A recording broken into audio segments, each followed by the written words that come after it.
ഹബീബായ പ്രവാചകൻ സല്ലല്ലാഹു അലൈഹി വസല്ലമ തങ്ങളുടെ റൗള ശരീഫ് മനസ്സിലേക്ക് കൊണ്ടുവരണേ. എന്നിട്ട് ഹബീബിനെ ഓർത്തുകൊണ്ട് മദീനയുടെ പച്ചക്കുപ്പയുടെ താഴ്വാരത്ത് അന്ത്യവിശ്രമം കൊള്ളുന്ന ലോകത്തിന്റെ രാജകുമാരൻ ഹബീബായ പ്രവാചകൻ സല്ലല്ലാഹു അലൈഹി വസല്ലമ തങ്ങളെ മനസ്സിൽ കണ്ടുകൊണ്ട് ആ ഹബീബിനോട് നമുക്ക് അല്പം സലാം ചൊല്ലാം. ആ സലാം ഞാൻ ചൊല്ലിത്തരാം, നിങ്ങൾ ഏറ്റു ചൊല്ലണേ. അസ്സലാത്തു വസ്സലാമു അലൈക യാ സയ്യിദി യാ റസൂലല്ലാഹ്. അസ്സലാത്തു വസ്സലാമു അലൈക യാ സയ്യിദി യാ ഹബീബല്ലാഹ്. അസ്സലാത്തു വസ്സലാമു അലൈക യാ സയ്യിദി യാ ഖലീലല്ലാഹ്. അസ്സലാത്തു വസ്സലാമു അലൈക യാ സയ്യിദി യാ നബിയല്ലാഹ്. അസ്സലാത്തു വസ്സലാമു അലൈക യാ സയ്യിദി യാ സഫിയല്ലാഹ്. അസ്സലാത്തു വസ്സലാമു അലൈക യാ സയ്യിദി യാ സയ്യിദൽ മുർസലീൻ. ഖുദ് ബിയദി, നബിയെ എൻ്റെ കൈയൊന്ന് പിടിക്കണേ നബിയെ. ഖല്ലത്ത് ഹീലതി, രക്ഷപ്പെടാനുള്ള എൻ്റെ തന്ത്രങ്ങളൊക്കെ കുറവാണ് നബിയെ. ഇബാദത്തുകൾ കുറവാണ് നബിയെ, എല്ലാം കുറവാണ് നബിയെ. അതുകൊണ്ട് എൻ്റെ കൈയൊന്ന് പിടിക്കണേ നബിയെ. അതിരിക്കിനി, എന്നെ എത്തിക്കണേ നബിയെ മുറാദി, എൻ്റെ മുറാദിലേക്ക്. അതിരിക്കിനി മുറാദി യാ റസൂലല്ലാഹ്. അല്ലാഹുവിൻ്റെ ദൂതനെ, എൻ്റെ മുറാദിലേക്ക്, എൻ്റെ ഉദ്ദേശത്തിലേക്ക് എൻ്റെ കൈ പിടിച്ചൊന്ന് എത്തിക്കണേ. എൻ്റെ മുറാദ് അല്ലാഹുവിനെ കാണലാണ്, എൻ്റെ മുറാദ് അല്ലാഹുവിനെ കാണലാണ്, ഹബീബിനെ കാണലാണ്, സ്വർഗ്ഗലോകത്ത് ഒരുമിച്ച് കൂടലാണ്. അതിനുള്ള തന്ത്രങ്ങൾ, അതിനുള്ള പ്രവർത്തനങ്ങളൊക്കെ എൻ്റെ കയ്യിൽ കുറവാണ് നബിയെ. ആയതുകൊണ്ട് എൻ്റെ കൈയൊന്ന് പിടിച്ച് എന്നൊന്ന് രക്ഷപ്പെടുത്തണേ നബിയേ. ചൊല്ലിക്കോണി. ഖുദ് ബിയദി ഖല്ലത്ത് ഹീലതി അദ്രികിനി മുറാദി യാ റസൂലല്ലാഹ്. ഖുദ് ബിയദി ഖല്ലത്ത് ഹീലതി അദ്രികിനി മുറാദി യാ റസൂലല്ലാഹ്. ഖുദ് ബിയദി ഖല്ലത്ത് ഹീലതി അദ്രികിനി മുറാദി യാ റസൂലല്ലാഹ്. അല്ലാഹു നീ സ്വീകരിക്കണേ അല്ലാ, അല്ലാഹു നീ കബൂലാക്കണേ അല്ലാ. ഹബീബിന്റെ പേരിൽ ഞങ്ങൾ ചൊല്ലിയതായ മദ്ഹ് സ്വീകരിക്കണേ അല്ലാ. ഹബീബായ പ്രവാചകന്റെ മേലിൽ ഞങ്ങൾ ചൊല്ലിയ സ്വലാത്ത് സ്വീകരിക്കണേ അല്ലാ. ഹബീബിന്റെ റൗദയിലേക്ക് ഞങ്ങൾ ചൊല്ലിയ സലാമുകൾ അവിടത്തേക്ക് എത്തിച്ചു നൽകണേ അല്ലാ. അല്ലാഹു ഹബീബിന്റെ ശഫാഅത്ത് ലഭിക്കുന്നവരുടെ കൂട്ടത്തിൽ ഞങ്ങളെ ഉൾപ്പെടുത്തണേ അല്ലാ. ഹബീബിന്റെ തൃക്കരങ്ങളിൽ നിന്ന് ഹൗദുൽ കൗസർ വാങ്ങി കുടിക്കാനുള്ള ഭാഗ്യം നൽകുന്നവരുടെ കൂട്ടത്തിൽ ഉൾപ്പെടുത്തണേ അല്ലാ. ഹബീബിന്റെ പേരിൽ ധാരാളം സ്വലാത്ത് ചെല്ലാനുള്ള മനസ്സ് തൗഫീഖ് നൽകണേ അല്ലാ. ഹബീബ് പറഞ്ഞതനുസരിച്ച് ജീവിക്കാൻ അല്ലാഹു നീ തൗഫീഖ് നൽകണേ അല്ലാ. അല്ലാഹുവേ, മരിക്കുന്നതിന്റെ മുമ്പ് ഹബീബിനൊന്ന് കാണാനുള്ള ഭാഗ്യം നൽകണേ അല്ലാ. മതിവരോളം ഹബീബിന്റെ റൗദ സന്ദർശിക്കാനുള്ള ഭാഗ്യം നൽകണേ അല്ലാ. അല്ലാഹുവേ റഹ്മാനായ റബ്ബേ, മനസ്സറിഞ്ഞുകൊണ്ട് സലാത്ത് സലാം നബിയുടെ പേരിൽ ചെല്ലുന്നവർക്ക് നൽകുന്ന എല്ലാ ഗുണവും അനുഗ്രഹവും ഞങ്ങൾക്ക് നൽകണേ അല്ലാ. ഞങ്ങൾ ഈ മജ്‌ലിസിനെ കബൂലാക്കണേ അല്ലാ. ഖത്മ പൂർത്തിയാക്കാനുള്ള തൗഫീഖ് നൽകണേ അല്ലാ. ഞങ്ങളുടെ മുറാദുകളെ ഹസിലാക്കി നൽകണേ അല്ലാ. രോഗങ്ങൾക്ക് ശിഫ നൽകണേ അല്ലാ. ദുആ കൊണ്ട് വസിയ്യത്ത് ചെയ്തവരുടെ മുറാദുകൾ ഹസിലാക്കി നൽകണേ അല്ലാ. പ്രയാസങ്ങൾ വിഷമങ്ങളൊക്കെ നീക്കി റാഹത്തിലാക്കി നൽകണേ അല്ലാ. ആമീൻ ബിറഹ്മതിക യാ അർഹമർ റഹീമീൻ. അസ്സലാമു അലൈക്കും വറഹ്മത്തുള്ളാഹി വബറകാതുഹു. പ്രിയമുള്ള മുഅ്മിനീങ്ങൾ, എന്തൊക്കെയാണ് വിശേഷങ്ങൾ? എല്ലാവർക്കും സുഖം തന്നെയല്ലേ? അല്ലാഹു സുബ്ഹാനഹു തആല ഹയത്തിലും പരത്തിലും നമുക്കൊക്കെ സുഖവും സന്തോഷമൊക്കെ നൽകി അനുഗ്രഹിക്കട്ടെ. ആമീൻ യാ റബ്ബൽ ആലമീൻ. അൽഹംദുലില്ലാ, ഒരു വെള്ളിയാഴ്ച ദിവസം കൂടി നമ്മിലേക്ക് ആഗതമായിരിക്കുകയാണ്.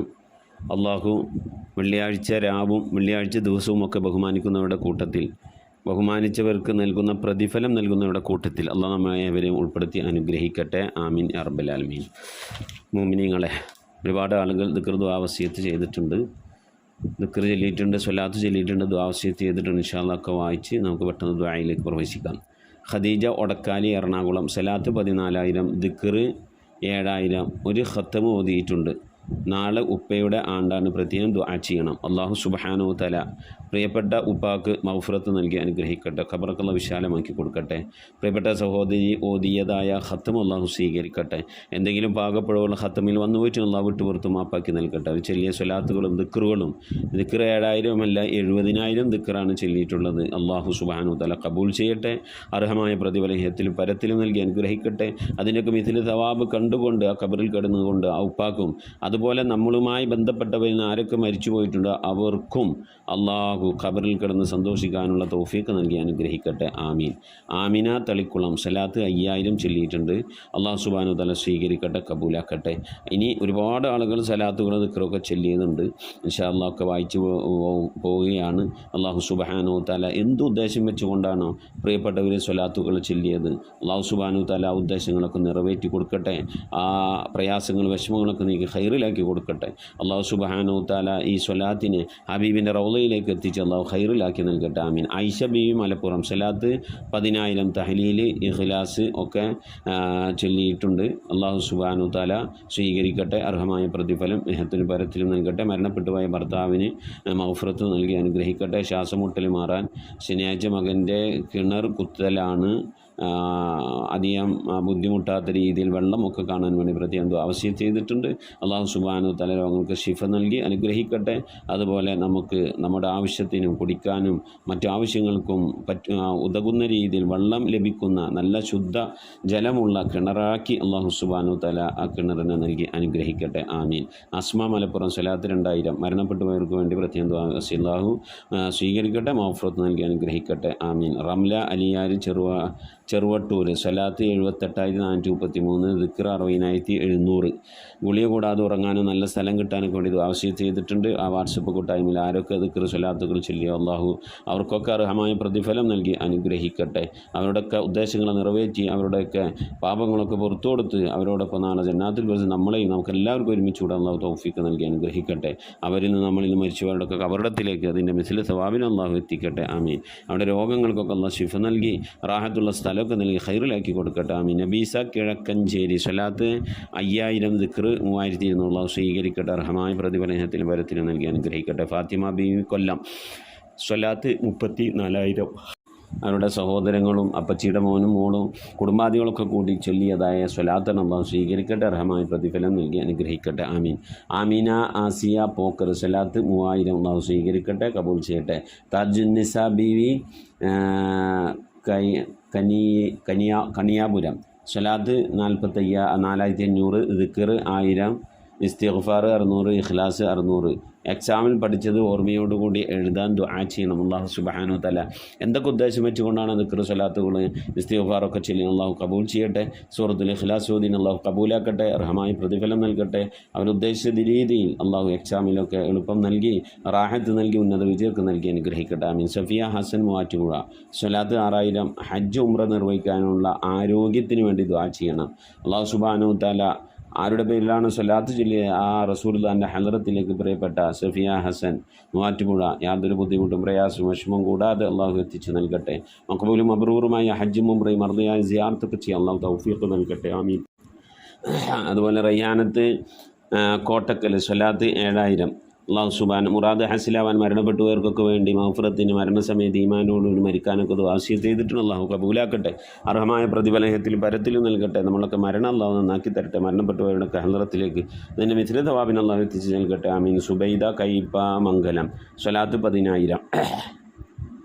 അള്ളാഹു സ്വീകരിക്കട്ടെ. മരിച്ചുപോയവരുടെ ഹളറത്തിന് മിഥില തവാബിന് അള്ളാഹു എത്തിച്ച് ഖൈറിലാക്കട്ടെ. മറിയമ്മ കലൂർ, സ്വലാത്ത് 5,800. കൊച്ചുറാബിയ പുത്തഞ്ചിറ, സ്വലാത്ത് 7,300, ദിക്ർ 5,500, ഇഖ്ലാസ് 600. അല്ലാഹു സുബ്ഹാനഹു വ തആല സ്വീകരിക്കട്ടെ, അർഹമായ പ്രതിഫലം ഇഹത്തിലും പരത്തിലും നൽകി അനുഗ്രഹിക്കട്ടെ. മറിയമ്മ ബീവി കലൂരും അതുപോലെ ഇവരൊക്കെ ചൊല്ലിയ ആരൊക്കെ കൂടിയാണോ ചൊല്ലി എല്ലാവർക്കും അർഹമായ പ്രതിഫലം നൽകി അനുഗ്രഹിക്കട്ടെ. മരണപ്പെട്ടവരുടെ കാലത്തിൽ ഇതിന് മിഥില തവാബിന് എത്തിച്ചേൽക്കട്ടെ. ആമീൻ. അതുപോലെ തന്നെ മറിയം ബീവി കരുനാഗപ്പള്ളി സലാത്ത് 10,000, ദിക്ർ 7,000, ഇഖ്ലാസ് 700, ഹലാലായ മുറാദ് ഹസിലാക്കാൻ വേണ്ടി പ്രത്യേകം ദുആ ചെയ്തതിന് അള്ളാഹു സ്വീകരിക്കട്ടെ, കബൂൽ ചെയ്യട്ടെ, അർഹമായ പ്രതിഫലം നൽകി അനുഗ്രഹിക്കട്ടെ. മുത്തനബി റസൂലുള്ളാഹിന്റെ ഹദ്റത്തിലേക്ക് അതിൻ്റെ മിഥില തവാബിന് അള്ളാഹു എത്തിച്ചേൽക്കട്ടെ. ആമീൻ. സുബൈർ ആൻഡ് ഫാമിലി കൊല്ലം സലാത്ത് 41,085 അള്ളാഹു സ്വീകരിക്കട്ടെ. എന്തൊക്കെ ഉദ്ദേശം വെച്ച് വന്നാൽ ചെയ്യുന്ന കബൂലാക്കട്ടെ. ആ പ്രിയപ്പെട്ട കുടുംബത്തിനും അതുപോലെ തന്നെ അദ്ദേഹത്തിനുമൊക്കെ അള്ളാഹു എല്ലാവിധ ഖൈറും ബർക്കത്ത് നൽകി അനുഗ്രഹിക്കട്ടെ. ആമീൻ. സൽഹാ മുഹമ്മദ് അലി സ്വലാത്ത് 3000, ദിക്ർ 1000, ഇസ്തിഗ്ഫാർ 1000 അല്ലാഹു സുബ്ഹാനഹു വതആല സ്വീകരിക്കട്ടെ, അർഹമായ പ്രതിഫലം നൽകി അനുഗ്രഹിക്കട്ടെ. സൽഹാ മുഹമ്മദ് അലി അഷ്ടമിച്ചറ അള്ളാഹു കബൂലാക്കട്ടെ, അർഹമായ പ്രതിഫലത്തിൽ ബരത്തിൽ നൽകട്ടെ, അവരുടെ മുറാദുകളൊക്കെ ഹാസിലാക്കി പ്രയാസങ്ങളും വിഷമങ്ങളൊക്കെ നീക്കി അല്ലാഹു ഖൈറിലാക്കട്ടെ. ആമീൻ യാ റബ്ബൽ ആലമീൻ. റംലത്ത് പാലക്കാട് +2 പഠിക്കുന്ന കുട്ടിയുടെ കാല് ഓപ്പറേഷനുണ്ട്, എല്ല് പൊട്ടിയിട്ടുണ്ട് എന്നൊക്കെ പറഞ്ഞ് ആവശ്യത്തൊക്കെ നമ്മളോട് ചെയ്തിരുന്നു. ഓപ്പറേഷനൊക്കെ കഴിഞ്ഞു, അൽഹംദുലില്ലാഹ്. ഇനി പരിപൂർണ്ണ ശിഫാകാൻ റാഹത്തോടു കൂടി ഓടി നടക്കുന്നതൊക്കെ കാണാൻ വേണ്ടി ആവശ്യം ചെയ്തിട്ടുണ്ട്. അള്ളാഹു സുബ്ഹാനഹു വ തആല പരിപൂർണ്ണ ശിഫാ നൽകി അനുഗ്രഹിക്കട്ടെ, ആഫിയത്ത് ദീർഘായുസ്സൊക്കെ നൽകി അനുഗ്രഹിക്കട്ടെ. ആമീൻ. ഒരുപാട് ആളുകൾ ദുആ വസിയത്ത് ചെയ്തിട്ടുണ്ട്. മജ്ലിസിലേക്ക് ഇതുപോലെ സലാത്ത് ചൊല്ലി ദിക്ർ ചൊല്ലി അയച്ചവരുണ്ട്, അയക്കാൻ അറിയാത്തവരുണ്ട്, അതുപോലെ ഓൺലൈനിൽ വന്നിട്ട് ദുആ വസിയത്ത് ചെയ്യുന്നവരുണ്ട്, വാട്സപ്പിലേക്ക് അയക്കുന്നവരുണ്ട്, നേരിട്ട് വിളിച്ചു പറഞ്ഞവരൊക്കെ ഉണ്ട്. അല്ലാഹു എല്ലാവരെയും കബൂലാക്കട്ടെ, അർഹമായ പ്രതിഫലം നൽകട്ടെ. പരിശുദ്ധമായ റമളാനിലേക്ക് കാലെടുത്ത് വെക്കാനും ആ റമളാൻ ഇബാദത്തുകൾ കൊണ്ടൊക്കെ ധന്യമാക്കാൻ അല്ലാഹു നമുക്കൊക്കെ തൗഫീഖ് നൽകി അനുഗ്രഹിക്കട്ടെ. നമ്മിൽ നിന്ന് മരണപ്പെട്ടുപോയവർക്ക് അല്ലാഹു മഗ്ഫിറത്ത് നൽകട്ടെ. മക്കളുടെ പരീക്ഷയൊക്കെ നടന്നുകൊണ്ടിരിക്കുകയാണ്, പരീക്ഷയ്ക്കൊക്കെ മക്കൾക്ക് ഉന്നത വിജയം നൽകി അനുഗ്രഹിക്കട്ടെ. ആമീൻ. ഇൻഷാ അല്ലാഹ് മരണപ്പെട്ടുപോയവരുടെ പേരിൽ ഫാത്തിഹ, ഇഖ്ലാസ്, മുഅവ്വദ് ഓതി ഇൻഷാ അല്ലാഹ് നമുക്ക് ദുആയിലേക്ക് പ്രവേശിക്കാം. അൽ ഫാത്തിഹ.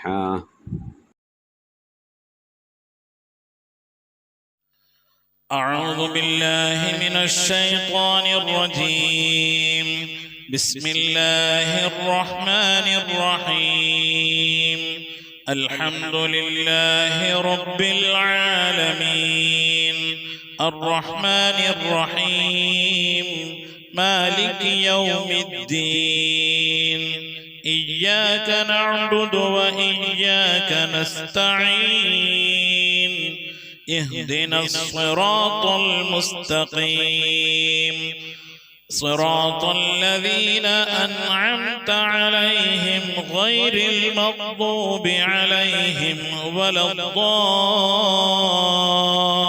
الضالين آمين. بسم الله الرحمن الرحيم. قل هو الله أحد الله الصمد لم يلد ولم يولد ولم يكن له كفوا أحد. بسم الله الرحمن الرحيم.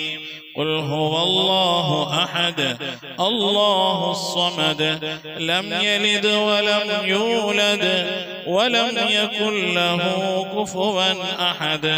بسم الله الرحمن الرحيم. قل هو الله أحد الله الصمد لم يلد ولم يولد ولم يكن له كفوا أحد. بسم الله الرحمن الرحيم. قل أعوذ برب الفلق من شر ما خلق ومن شر غاسق إذا وقب ومن شر النفاثات في العقد ومن شر حاسد إذا حسد. بسم الله الرحمن الرحيم.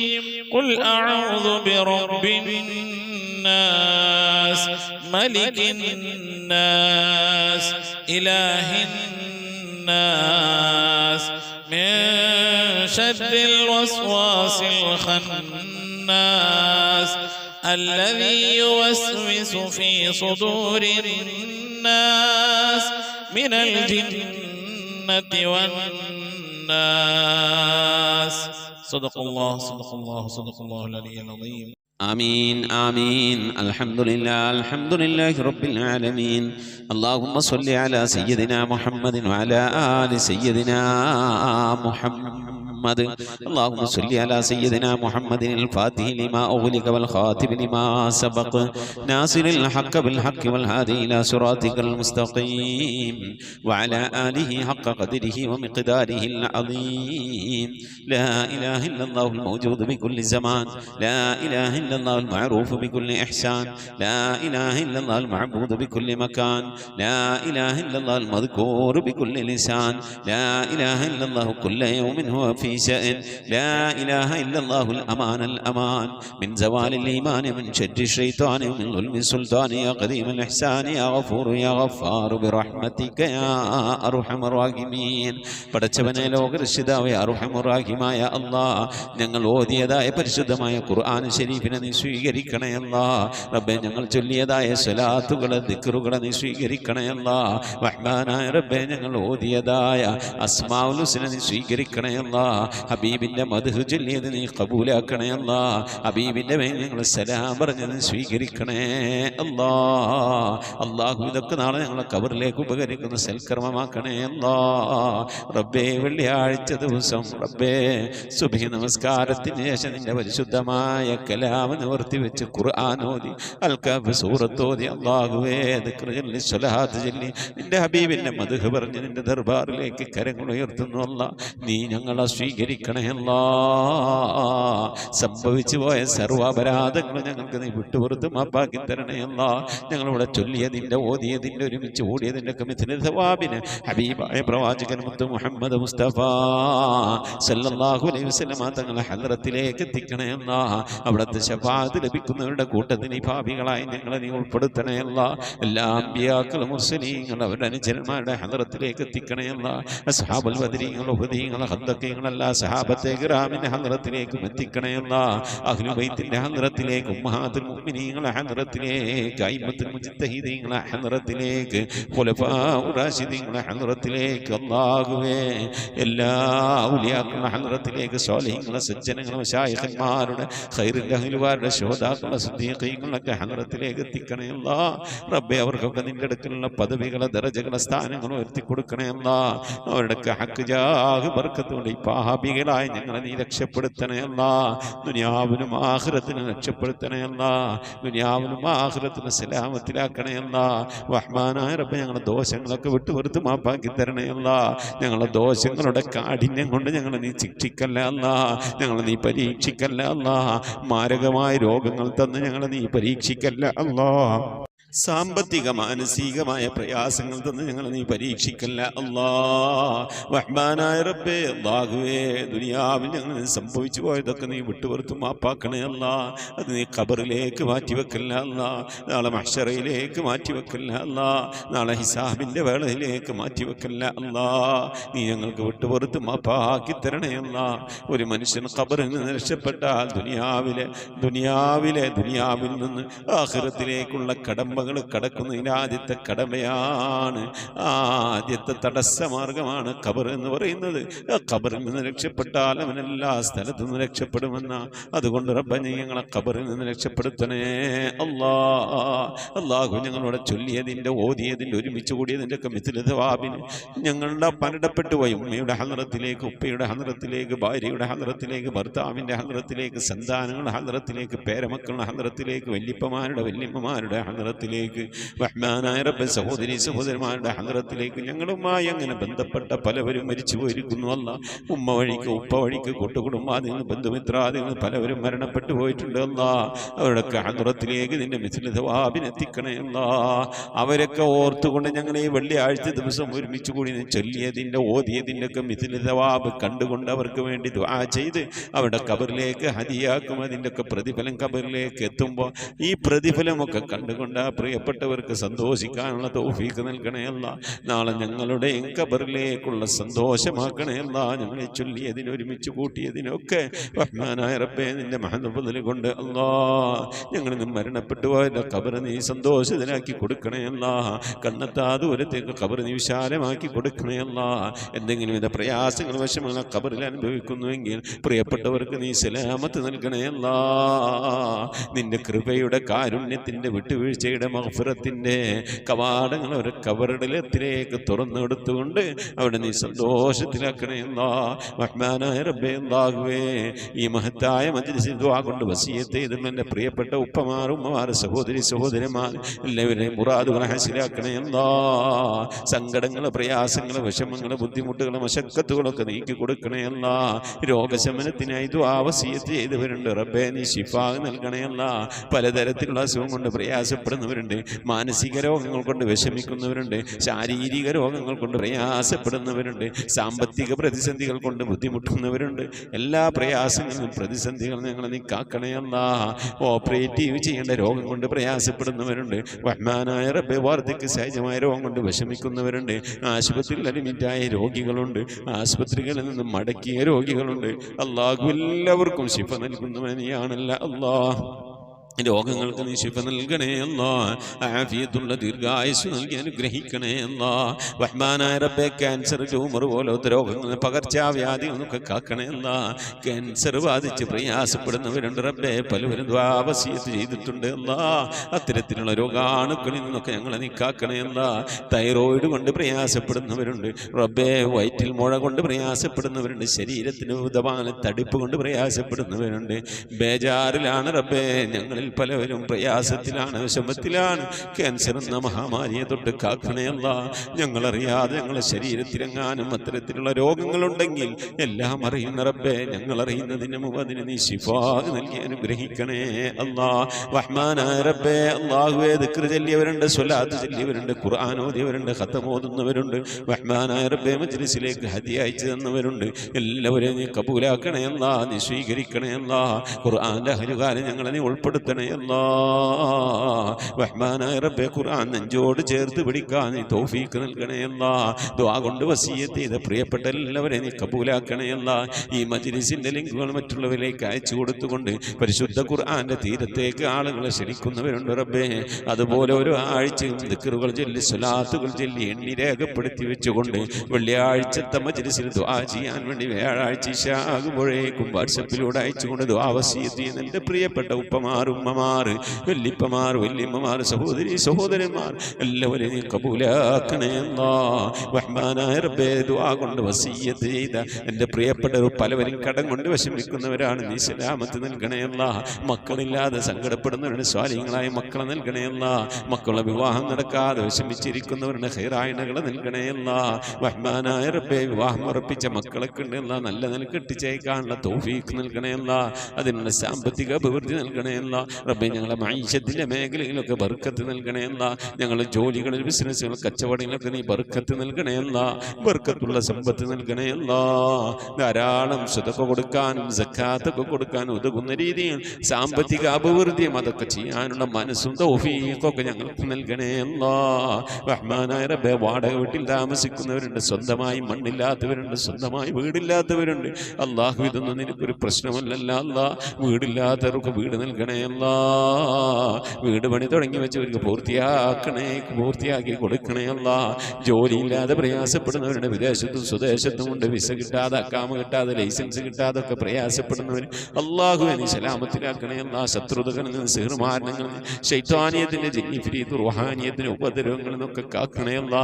മഖ്ബൂലും മബ്റൂറുമായ ഹജ്ജും ഉംറയും മർദിയായ സിയാറത്തൊക്കെ ചെയ്യാനുള്ള തൗഫീഖ് നൽകണേ അല്ലാ. ഹജ്ജ് ചെയ്യാതെ, ഉംറ ചെയ്യാതെ, പുന്നാര ഹബീബിന്റെ റൗള സിയാറത്ത് ചെയ്യാതെ ദുനിയാവിൽ നിന്ന് വിട പറയേണ്ട ഒരവസ്ഥയിലേക്ക് ഞങ്ങളെ നീ എത്തിക്കല്ല അല്ലാ. മരിക്കുന്നതിന്റെ മുമ്പ് ഹബീബായ പ്രവാചകൻ മുത്ത് മുഹമ്മദ് മുസ്തഫ സല്ലല്ലാഹു അലൈഹി വസല്ലം തങ്ങളുടെ പുന്നാര പൂമുഖം ഇങ്ങനെ ദർശിച്ചുകൊണ്ട് ദിക്ർ ചൊല്ലി സ്വർഗം കണ്ട് ലാ ഇലാഹ ഇല്ലല്ലാഹ് എന്ന് അല്ലാഹു ഉറക്കനെ ചൊല്ലിക്കൊണ്ടൊരു വെള്ളിയാഴ്ച രാവിലോ, അല്ലാഹു ഇതുപോലെ ഒരു വെള്ളിയാഴ്ച പകലിലോ ഈ ദുനിയാവിൽ നിന്ന് വിട പറയാൻ ഞങ്ങൾക്ക് തൗഫീഖ് നൽകണേ അല്ലാ. ഞങ്ങളെ സക്രാത്ത് എളുപ്പമാക്കി തരണേ അല്ലാ. മരണം നന്നാക്കി തരണേ അല്ലാ. ബിഹഖി മുഹമ്മദിൻ സല്ലല്ലാഹു അലൈഹി വസല്ലം വആലി മുഹമ്മദിൻ സല്ലല്ലാഹു അലൈഹി വസല്ലം വസ്ഹാബി മുഹമ്മദിൻ സല്ലല്ലാഹു അലൈഹി വസല്ലം. റബ്ബനാ ആതിനാ ഫിദ്ദുനിയാ ഹസനതൻ വഫിൽ ആഖിറതി ഹസനതൻ വഖിനാ അദാബന്നാർ. റബ്ബനാ ഇഗ്ഫിർ ലനാ വർഹംനാ വലിവാലിദീനാ വലിമൻ മാതു മിന്നാ യാ ഗാഫിറൽ മുദ്നിബീൻ. ആമീൻ ബിറഹ്മതിക യാ അർഹമർ റഹീമീൻ. സല്ലല്ലാഹു തആല വസല്ലം അലാ ഖൈരി ഖൽഖി സയ്യിദിനാ മുഹമ്മദിൻ വആലിഹി വസഹ്ബിഹി അജ്മഈൻ. സുബ്ഹാന റബ്ബിക റബ്ബിൽ ഇസ്സതി അമ്മാ യസിഫൂൻ. يصفون وسلام على المرسلين والحمد لله رب العالمين بفضل صلى الله على محمد صلى الله عليه وسلم صلى الله على محمد صلى الله عليه وسلم اللهم صل على محمد يا رب صل عليه وسلم وصل على جميع الأنبياء المرسلين والحمد لله رب العالمين آمين تقبل الله മുഅ്മിനീങ്ങളെ അടുത്ത വ്യാഴാഴ്ച ആകുമ്പോഴേക്കും പരമാവധി ദിക്ർ സലാത്തുകളൊക്കെ ചൊല്ലി എഴുതി രേഖപ്പെടുത്തി വെക്കണം ഇൻഷാ അല്ലാഹ്. എന്നിട്ട് വ്യാഴാഴ്ച ഇശാ ആകുമ്പോഴേക്കും നമ്മുടെ മജ്‌ലിസിലേക്ക് അയക്കണം എന്ന് ഓർമ്മപ്പെടുത്തുന്നു. നിങ്ങളുടെ വിലയേറിയ ദുആയിൽ ഈ പാവപ്പെട്ട എന്നെയും കുടുംബത്തെ ഉൾപ്പെടുത്തണം. അസ്സലാമു അലൈക്കും വറഹ്മത്തുള്ളാഹി വബറകാതുഹു.